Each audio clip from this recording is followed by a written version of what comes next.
yeah, I mean, it does something to self-esteem, doesn't it, when people actually are investing in you and telling you that what you've got is valuable and worthwhile, as opposed to just kindness. That only goes so far. Welcome to the Things You Can't Unhear podcast. I'm your host, Maritza Barone. In this show, I will introduce you to ideas, concepts, and mindsets that will open your mind to a new world of well-being and personal life growth. Through eye-opening interviews, we elevate people in the world doing amazing things for humanity and share insights that will shift you to become the happiest, healthiest, kindest, and most compassionate version of you. Hello and welcome to Things You Can't Unhear. Thank you for being here again and clicking play. If it's your first time listening, every episode I carefully select new and inspiring people to join us and share their journey, their perspectives, or their toolkit for a life of greatness.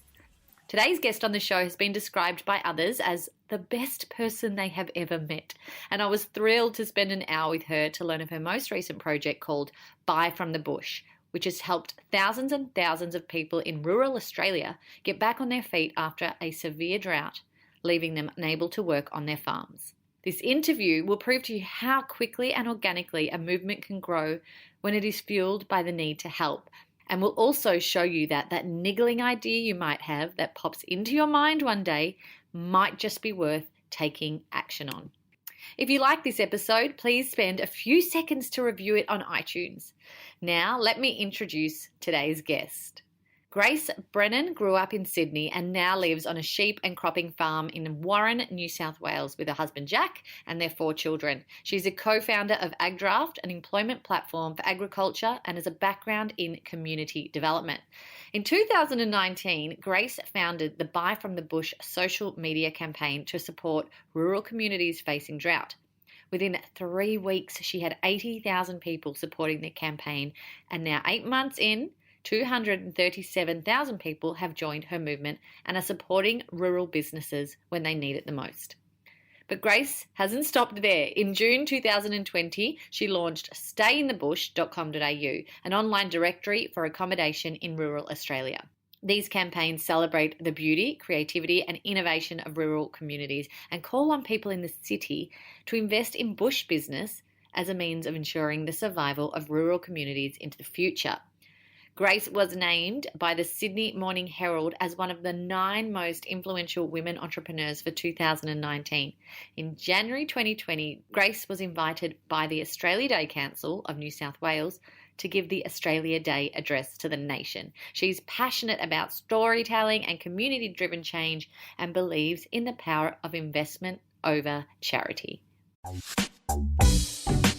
Thank you for being on the show. I'm really happy to have you here today. Thanks for having me. Now, when I was researching you, one of the comments that came up from Sky News host Peter Credlin was that you were one of the best people she had ever met. So huge call. And that's why I'm so pumped to have you here. Do you know that it's strange? I mean, that is bizarre, and I'm sure she's met so many people that are greater than me. It was probably just like searching for words, and that's what came out of her mouth. But she is somebody who I really admire because, and not so much, like I don't necessarily care which side of politics she's on, but the way she communicates an idea and the way she cuts through, like she's so captivating to me. So I was thrilled when I heard that. I was like, oh yes, please. I can hang out anytime you like. You were almost like, when I read that out, you were like, me? Is she talking about me? So, I mean, it's strange. It's been a whirlwind year for Australia in general. Like there's been bushfires, you know, the old pandemic, of course, and the drought that farmers have been enduring for the past few years. But for you, how's the last 8 months been? I mean, that's just been a crazy whirlwind, hasn't it? Yeah, hectic. Yeah, like you, yeah, like I'm on a treadmill and I can't quite get off it. But every day, it's a funny thing. Like I wake up, I go to bed really tired and thinking, what the hell have I stitched myself up with? And then in the morning, I wake up kind of totally renewed, and think, oh my God, I'm so lucky I've got all these cool, projects to work on and opportunities that I never thought that I necessarily would. So from a personal perspective, it's been quite crazy, but also more rewarding than I can even articulate, really. Yeah, and you're helping people in the interim, so it's like even more of a reward. And you've decided to throw a newborn in the mix as well. Yeah, exactly. Which wasn't the plan or anything, but I mean, it's the pandemic has been a lovely time to have a baby, weirdly, because there's just been this kind of collective calm and no pressure, and this lovely thing to focus on when there was so much uncertainty. So I count myself really lucky, despite the fatigue. Exactly. I mean, I agree with you. I think it is a perfect time because you've got nowhere to be, and you can really just take that time to be with your family without the pressures of the outside world, and running to and from everything. So it's been an absolutely amazing time for many of my friends who are in the same boat as you. But you've got lots going on, and obviously Buy from the Bush has taken a lot of your attention because it's just growing on its own. It's got a life of its own. Can you tell us where the idea came from in the first place? Obviously, I live in a place called Warren. We've been in pretty tough drought for a few years, and friends in other places in Australia have been in even worse drought for even longer. So that's the kind of background. But I shared one day on Facebook this post of a local boutique in Warren, and just said, this is a great boutique. If you want to in some small way support a business in a drought, why don't you shop through Instagram? She doesn't have a website, but if you message her, you can find something great. And a friend of mine commented on my post saying, thanks so much for sharing this. My family and I are doing a Buy from the Bush theme for Kris Kringle this year. And I just thought that was the best idea I'd ever heard. And, why wasn't everybody doing that? So it festered for a few days, that idea. And then I sat at my kitchen bench after hearing, a bit of a frustrating interview about the drought, and thought it was my time to actually do something about it and try and be helpful. So I started an Instagram account, and just the idea was that I'd showcase all the beautiful businesses that I'd kind of discovered living out here and fallen in love with, who didn't necessarily have online shopping, but did have beautiful Instagram accounts, and just try and broadcast those to people elsewhere, and get people falling in love with the businesses, but also investing at a time when we really needed cash flow from elsewhere injected into these communities. Such an incredible and simple idea, right? Like, it's just these amazing ideas that come to us. And I think the difference between getting the idea and executing it is massive. Is it something, I mean, you're obviously not a country girl, are you? You're a city grown and raised woman. Exactly. Yeah, I'm an import. And I think that therein lies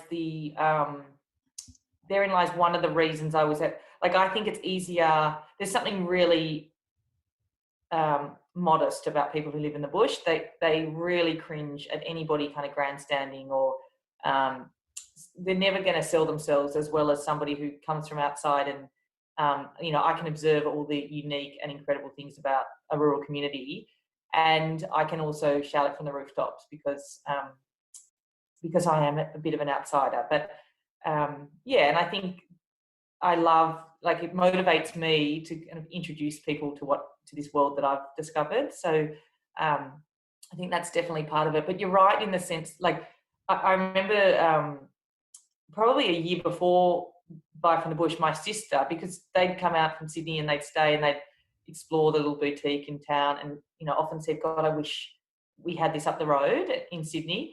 And my sister had told me one day, you should have some online store where people can shop all these little country boutiques. And I just immediately was like, no way, oh my God, nightmare. I'd just been in an online business. I had no interest in kind of going into retail in this way or anything like that.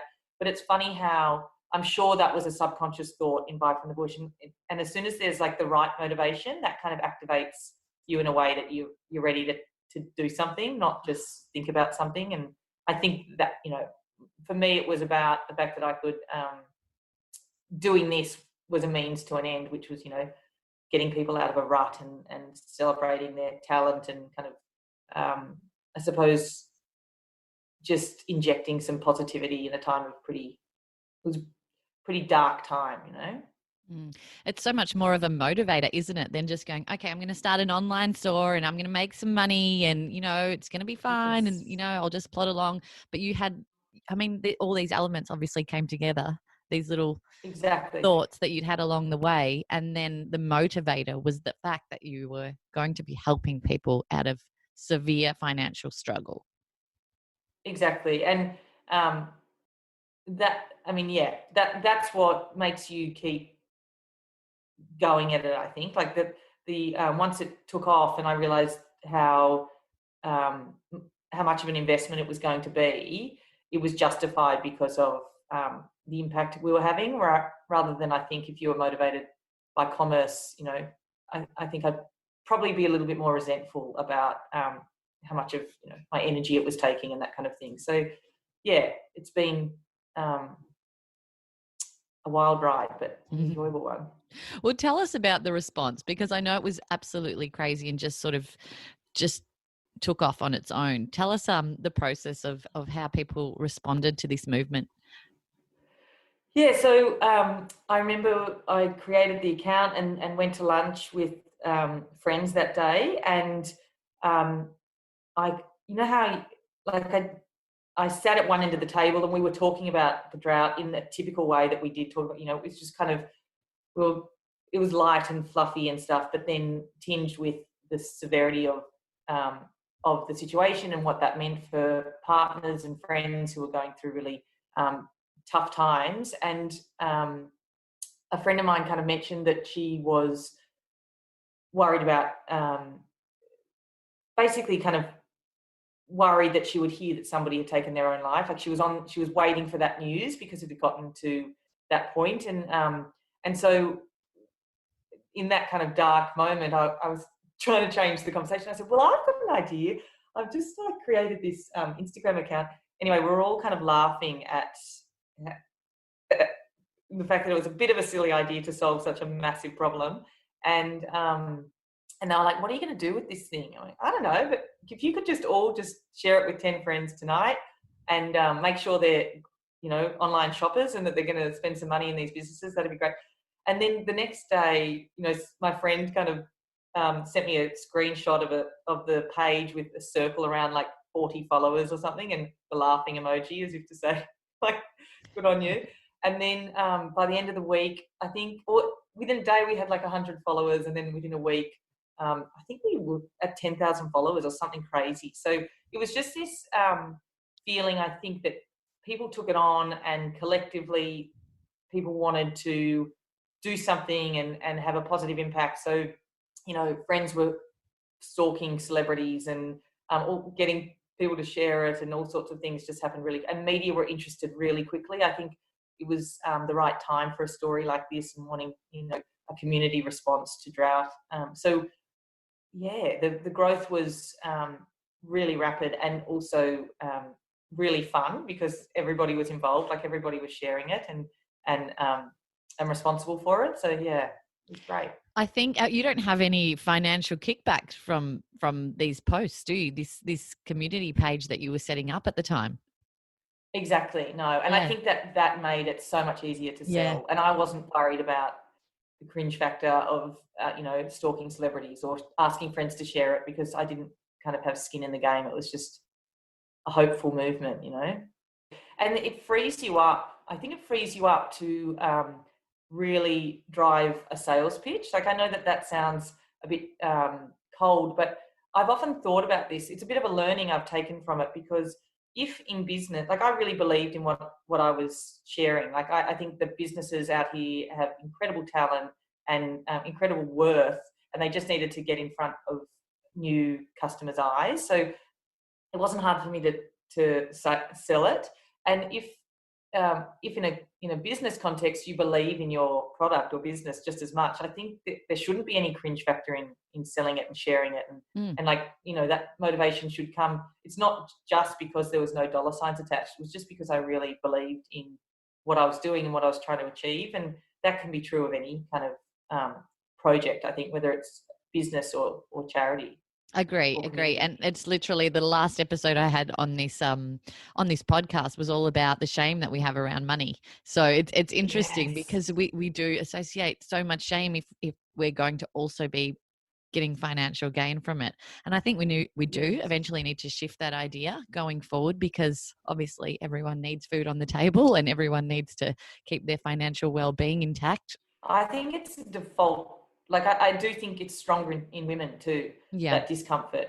And I so admire the ones who don't have it and can just know their worth and are able to communicate that. It's so refreshing. And I think I aspire to adopt a little bit more of that. But it's funny, in Buy from the Bush, from the very start, people would start, like, once it got a bit of traction, they would say, so how are you going to make money out of this? Like, hey, as if it really started to bother me, because it was almost, first of all, I don't think they got it necessarily. Like, it was never about that, and nor did it need to be. Like, it almost felt like a put down after a while. Like, oh, you're not even going to try and make money out of this? Like, how silly. And Millie, who I work with, we'd often kind of get together and just grit our teeth at, the various comments we'd had that day about how we're going to, like, what are you going to do? What's your plan? And it really, after a while, I just kind of shook it off and thought, okay, well, none of their business. But it is true in the same way that we need to, like, to sustain something like this, it absolutely needs to be a business. It needs to be self-sustainable, but doing it in a way that feels connected to its core, like connected to what we were trying to do to its big picture, I suppose. That's what we've been tackling or talking about. But it's funny how people immediately needed to see what we were getting from it, which I thought was interesting. Well, you've personally and the campaign has helped so many people financially in, lifting their struggles. So it's only fair that there's some type of reward for you. And I think you're putting so much time into this that, as I said, the shame, the guilt shouldn't be there. So hopefully we can inspire you to, without guilt, go forward with that. Now, I do want to talk about the drought in a bit more detail, because I'm a city person. I've lived in Melbourne my entire life, and a lot of us don't know and aren't aware of the severity that individuals are actually really going through on a day-to-day basis. And I'm sure there's story after story that you have and are surrounded by daily. Tell us about the personal factor of how people are generally affected in your community. We have just had rain here in Warren over the last few months. So it's this kind of big, deep breath. Like, everyone's been able to have this big, deep breath because there's hope again. And, people have got crops out of the ground. And if it continues and if we get this crop off, people will be in a much better position. But there is still a few ifs along that way. So, but in terms of where we have been over the last few years, it's a really gradual kind of a creeping in of this negativity and a lack of hope, and feeling like, why the hell are we all here? Why are we all doing this? Like, most of us live in this community because of agriculture, and when a drought happens and the industry suffers, and households suddenly have less money, but also less happiness. Like, there's just this, because agriculture is such a vocation. Like, men and women who work in it are absolutely obsessed with it. Like, it's their whole reason for being, and it's their identity. It's all wrapped up in what they do day to day. And then, the rain switches off, and what they do day to day changes. Often they have to sell their stock. They stop growing crops. So where they draw their identity from suddenly shifts, and it's not there necessarily. They're not kind of, I think people in the bush source a lot of their pride and identity out of kind of being doers and solving problems and getting stuff done. Like, that's what's really valued out here. And as soon as it's in a drought, they have very little control, and they can't solve that problem. So there's a psychological impact of that, not to mention the financial stress of money not coming in and having to pay interest on machinery and all sorts of things. And the impact that has on a household is that often the women, but not exclusively, but often the women are left to kind of pick up the mood in the household. So there's a lot of strain on them. They're trying to keep children happy and households light when there's this kind of heaviness hanging over them. So, and then collectively in a community, that means, sometimes couples move away, kids leave the local school. People don't, in our community, the school fundraiser was cancelled because people couldn't buy tickets. And it's kind of, you're not talking about it, but there's all these little indicators that things just aren't quite okay. And of course, there's a really deep, lots and lots of stress and a deep concern over people's mental health, because the first year it's, that's farming. The second year, well, that's farming and you hope that you're prepared. And the third year you're thinking, shit, this is really shit. And then, there's people in Queensland who it's their 8th year, or a community of Walgett, which is not far from us. They've been in it for 6 to 8 years of just that uncertainty and feeling like the whole purpose for where they live and what they do is really under a big cloud of a big fat question mark, I suppose. So I'm using so many words to describe it, but it is quite hard to communicate just what that does to individuals, but also that kind of community atmosphere and feeling. And again, nobody wants to be a whinger, so you don't necessarily talk about it, but it's palpable. And the rain, as a result, the rain coming just does something so incredible to households and also to, suddenly there's kind of more cars in town, there's more people in the supermarket, there's more chatter, and weirdly then coronavirus struck, so we're all kind of put back in our place, and the rugby season's cancelled, so that all the celebration that would be going on after rain isn't going on. So it's been quite a unique period to live through. But I hope that paints a bit of a picture. It's quite difficult to do. Oh, it certainly does. And I think mental health is one of the highest priorities right now for so many people, not only obviously in rural Australia, but everywhere all over the world with what's going on. Exactly. It's just, it's just definitely something that we, I think, are all focusing more on right now. You did mention women were picking up the slack a lot. Are you finding that the majority of the businesses that are focused on your Buy from the Bush campaign are run by women? Yes, yeah, the great majority. So I think it's 97% of businesses are run by women. And that's largely, I think it's for a few reasons. One is that women often find themselves out here, not necessarily through choice, but through circumstance. And they might have a skill set and experience in a vastly different industry to agriculture or anything that you can find locally. So they start doing these side projects and, creating Instagram or Facebook accounts and maybe having an online store. And maybe they're making jewelry or designing baby clothing, or sometimes it's, online platforms that are really innovative.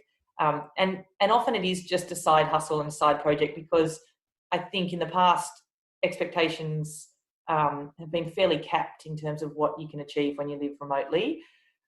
So it's, to satisfy a creative urge or that kind of thing. But the beauty of living out here is also that you sometimes you have the space to do those things. Like, if those women were living elsewhere, there'd be more options open to them. There'd be more jobs open to them. They'd probably be in an employee working for somebody else on a salary and happy with that, but not necessarily activating that innovative or creative side that you do out here through necessity. And when a drought hits, that need becomes even greater. So lots of women were suddenly those side hustles became even more important, because generating off-farm income becomes essential, and supplementary income often becomes the primary income through drought.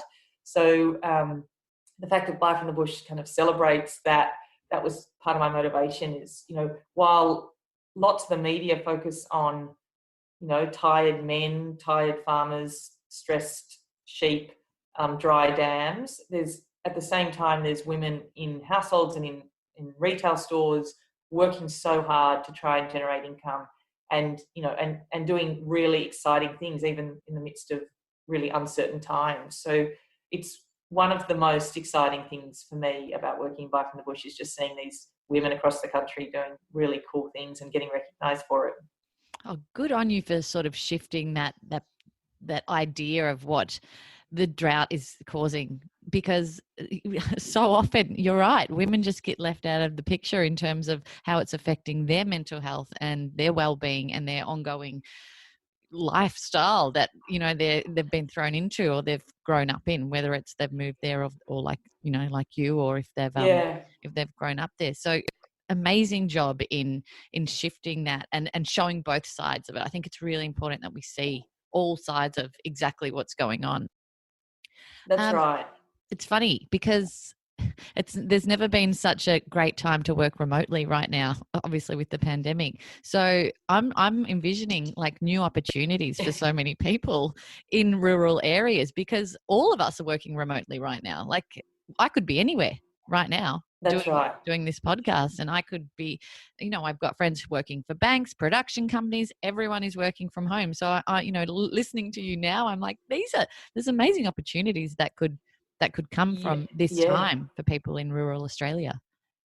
Yeah, the model has kind of been proven. It's working. It's working for so many, and it shouldn't hold us back. In fact, I think these days geography and living remotely is potentially a great kind of selling point. I think the bush has this great story to tell, and we should be marketing the fact of where we live and what we do and what we have to do to achieve what we're achieving. And I think within the context of kind of meaningful consumption, we have this opportunity in front of us. And if people want to connect with the story behind a product or a business, let's tell it and let's tell it in a really creative way that engages consumers. And there's nothing it's not holding us back. I think actually quite the opposite. I think we're on the cusp of something really exciting.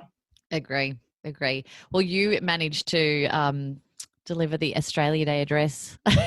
Can you tell us about that momentous occasion in your life, how it all came to be, and sort of the emotions that you felt preparing for it? So strange to be asked, and at a time when everything was so busy that I don't think I understood the gravity of being asked to give the Australia Day address. However, I did do a couple of interviews where the radio announcers were like, so hang on a minute, I'm looking at the previous speakers, and why have they asked you? Like, who are you? So it did kind of drive it home that I was a nobody. And in the first meeting that I took with them about doing the address, they said, they opened it with saying, well, you are the first, you're the first, and then they just, I thought, what are they going to say here? Like, first nobody that they've ever asked. But they said, you're the first kind of grassroots type. And I thought, okay.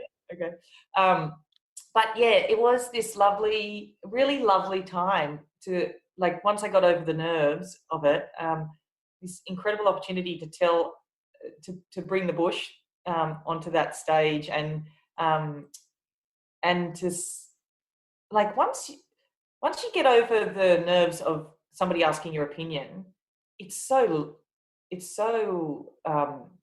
empowering to be able to to be able to say what you really want to say.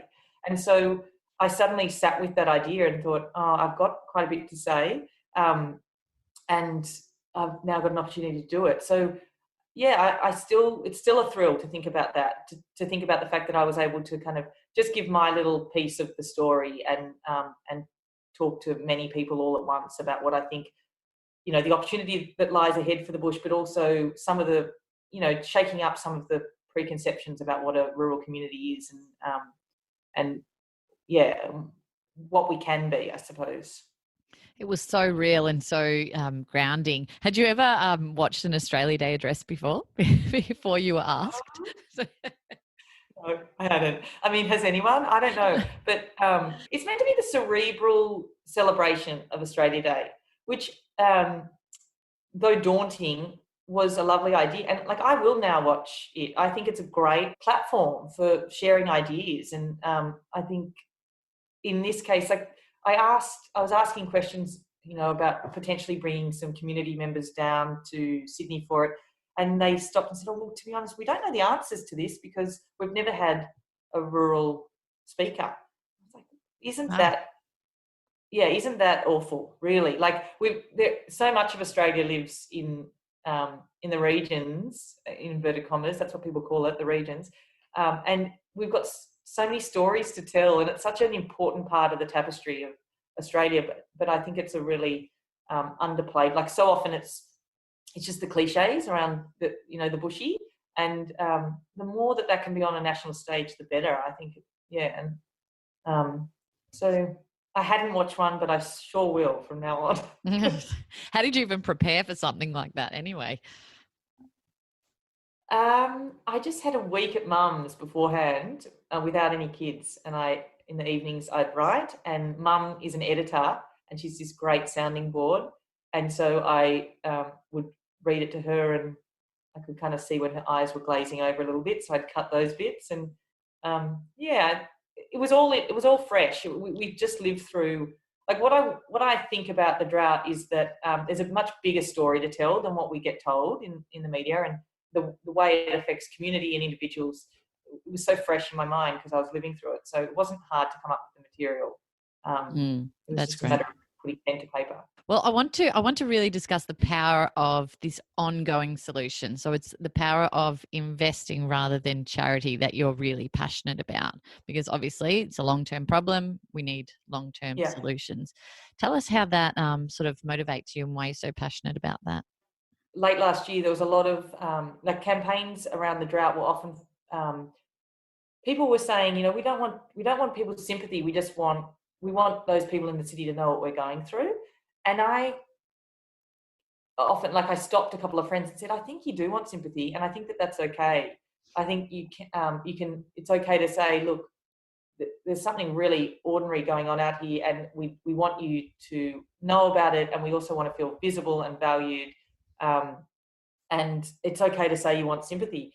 And then, but beyond the sympathy, what's going to change? Like, what's going to change for us? So, there was a campaign saying where are you ScoMo? And it was because people felt ignored and invisible. And I totally understood that. But what was the call to action? What did we want people to do once they knew about us? And I think ultimately, most people living in rural communities don't want their problems solved by other people. Like, they don't want a handout, but because they really are determined to survive on their own 2 feet. But at a time, with such an exceptional drought and such prolonged kind of downturn, we needed some help from elsewhere to do that. But the best possible help was investment in business, because what it did was reinvigorate local businesses to be able to service their local communities even better, but also grow and scale in a way that they hadn't before. So it gives them new legs, it gives them new life, and those businesses now can kind of potentially get through the next cycle of drought and the next cycle of drought, So, they get 5,000 new followers on Instagram who might live all over Australia, in urban areas, in, internationally even. So the next time we have a drought, those local customers aren't their only customers. They've got people in Melbourne with a bit of cash that can invest in them. So it's kind of, it sounds so simple, but I really think that charity alone doesn't lift people up. It doesn't necessarily empower people to grow and to kind of solve their own problems. And I think that idea of self-reliance is really strong in rural communities. It's what they've done, forever. But at certain times, like in the drought we've just lived through, it's bloody near impossible to survive on your own. You need a bit of help from elsewhere. But if that help is in the form of investment and not charity, it means that longer term, those businesses can continue to grow and thrive. And it also, it does something to self-esteem, doesn't it? When people actually are investing in you and telling you that what you've got is valuable and worthwhile, as opposed to just kindness. That only goes so far, I think. Gives people a sense of purpose as well, I think, which is really important.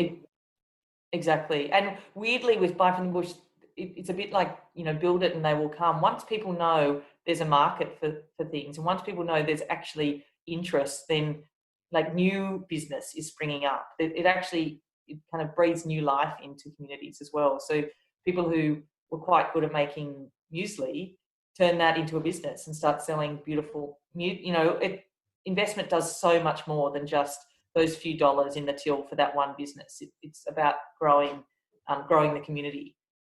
Have you heard just endless success stories coming from the people that you've helped through this campaign? Yes, but it never gets boring. Yeah, that people are achieving the most incredible things, and that's what I mean. It inspires me to see what people can do with just a little bit of traction, like how they leverage that opportunity and grow their business is.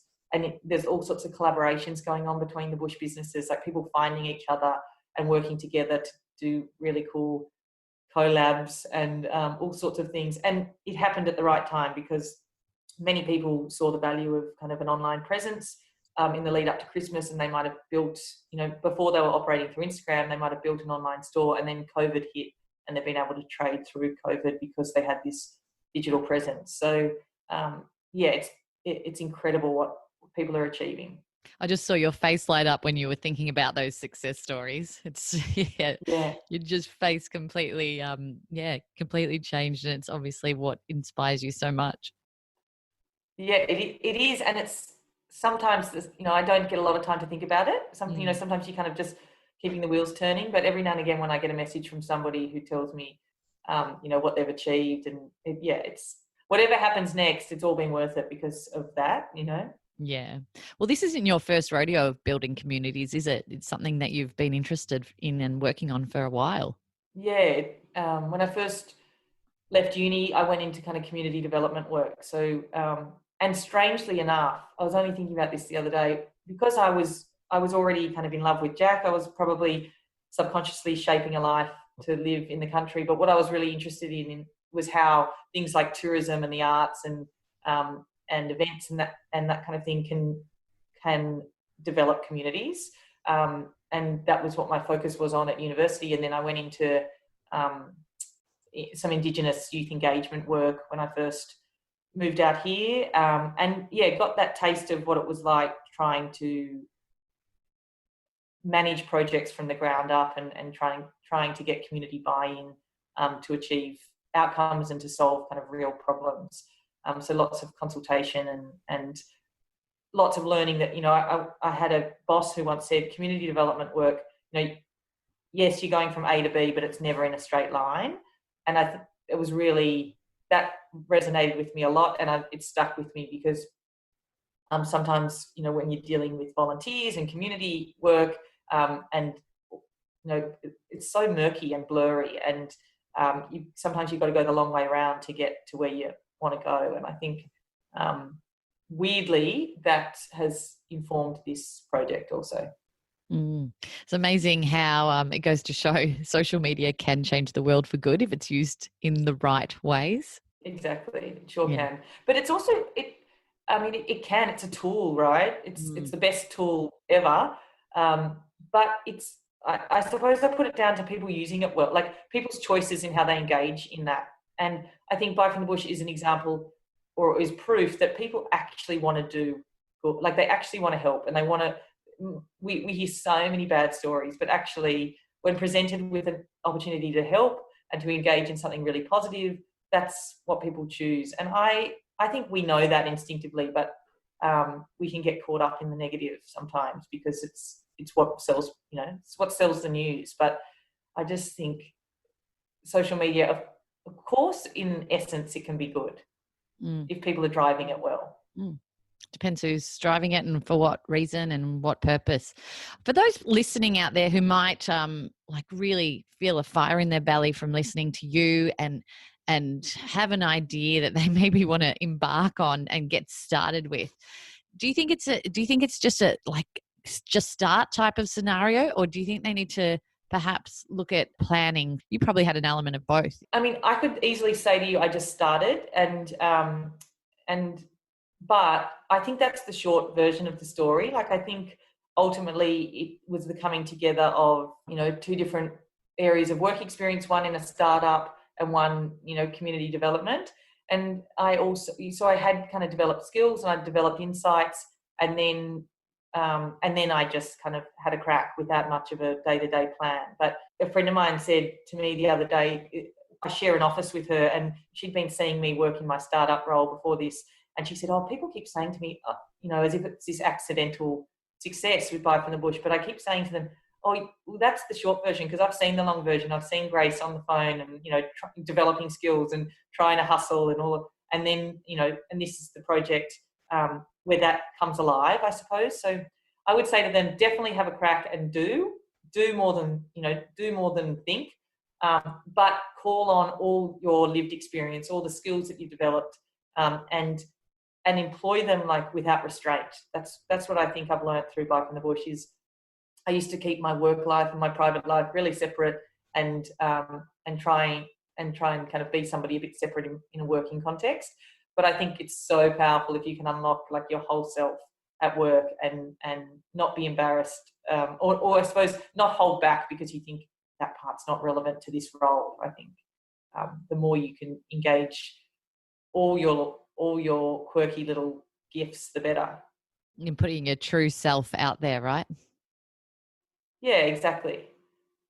Do you think that that's what people are resonating with this campaign, is that there's heart behind it and it's also authentic? I hope so. Yeah, I hope that that's the case, because it's certainly like it sounds silly, but I'm a city girl who's spruiking about the bush, so there's some tension there. But if you're honest about it, then that diffuses any tension. I'm not kind of meant to be some true blue Aussie bushie. I like shopping. I'm the youngest of 5, so I often used to pick gifts for all my siblings, so to save mum a job. Like all of these little tiny things that I would never think had any value actually has informed this campaign. So that's what I mean about bringing it all to work. And, I often think if you're sitting in an interview, a job interview, and, it's stuff that you wouldn't say out loud, but to be true. Like you might not say what you think you're really worth, or when you're creating a LinkedIn profile and you're trying to bloody make it look good, and you just would feel like a bit of a tosser if you said this or that, but it's true. So that's the part that I think, especially in these times of pandemic, like you got to tap into to unlock that part and engage it. I agree totally. So I can see obviously that you're not going to stop here with this, and I'm excited to see what's next. You've obviously just launched Stay in the Bush as well. Tell us more about that. Yes. Stay in the Bush is an extension of Buy from the Bush, in the sense that we want people to wander out. Like now, it's the perfect timing. International travel's locked down. Why not go bush and wander off the beaten track and kind of connect with. There's obviously a strong appetite for connecting with the country, and this is an opportunity. So we showcase beautiful accommodation listings in rural settings, and you can kind of scroll our page and our website, find what you're looking for, and then book directly through those accommodation providers. So again, just I suppose wanting people to celebrate the bush, but also learn about it and care about it in a way that creates real change for rural communities. I'm really inspired to go and explore different areas of, Victoria, New South Wales that I have not seen before. And as you said, everything seems to be falling into place beautifully timing wise with this whole campaign and movement that's been started. So I can only see, like if I close my eyes and imagine the next 12 months and where this is going, I can only see amazing new advancements going forward with what you've started. Now, this is going to be a big question, but have you ever thought about the impact that you want to leave on this world? I think about it all the time. I think that kind of informs my behaviour. And if it's anything, it's probably kindness and honesty. That's the impact, I suppose. Like if in my interactions with people, I'm honest and kind, then their day might be a bit better, and then the world might be a bit, I really believe in very small acts and creating big impact. So I think I love good listeners. Like, is there anything better than meeting good listeners? Yeah. So I strive to be a good listener, and that might seem so basic, but it's not, because honesty and kindness are obviously two of the most fundamental values a person can have. So I really appreciate Yeah. your time today, Grace. And I'm like many others, very inspired by everything that you're doing. So I wish you all the best, and I can't wait to see what's next for you.